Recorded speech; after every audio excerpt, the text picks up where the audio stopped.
coming back to you from the back garden here today instead of the Harvest Party location. Here with Matt Ellison, local chef, and Michelle with Forks in the Dirt.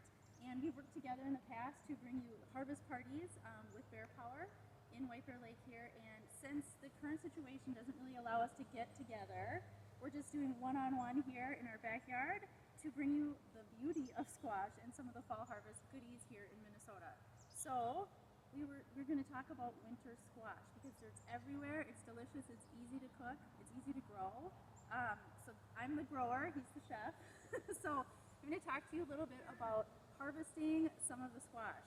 So if you've still got squash out there, it's not too late to harvest it, but you don't want to let it get too much colder because the colder squash gets, it might get a little sweeter, but it also won't last as long, it won't store as long for you. So you're going to want to harvest it as soon as the stems get a little bit brown and the color is right on. So you'll kind of know what the colors are supposed to look like. And then once you harvest it, you're going to want to cure it for 10 to 14 days. You're going to want it in a really warm spot, even in the sun is okay.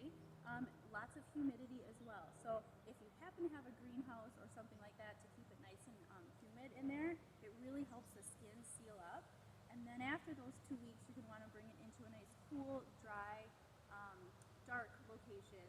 And delicatas keep for maybe 2 months, and spaghetti squash maybe a little bit longer, and then butternuts are the king of lasting all winter long for you. So that's what I know. All right. Take it away, Matt. Sounds good, thank you. I have 2 recipes today, real basic, with butternut squash.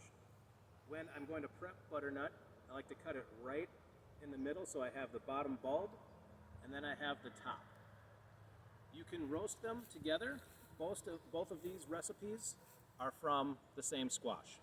So, the top part I cut into, I lose it. No, let me roll. I cut into planks and roasted them. Salt, pepper, oil, real simple. For this, we're going to do a quick garnish of blue cheese cream and keep this one a little bit on the savory side. And since squash plays well with sweet and savory flavors, we're going to add a little bit of sliced apple and just some parsley to finish our spring herbs and to give it a little bit of brightness on the plate. From that same squash and the same roasting tray, I had everything in the oven at the same time. I have butternut squash soup. This has been seasoned with a little bit of cinnamon, a little bit of nutmeg, and I did put a little garam masala in there just to give it a little bit different flavor, a little deeper flavor when I pureed it. This one, we're going to put a little bit of homemade almond Nutella on. This is toasted almonds that I let toast really dark. A little bit of cocoa powder, a little bit of oil. Again, we're going to put some apples on there. And then, since it's on the sweeter side, we're actually going to add a little bit of crunch with granola. So again, from one squash, one cooking procedure of just roasting squash, we can get lots of recipes. Awesome. Thank you so much. Yeah, thanks, Matt.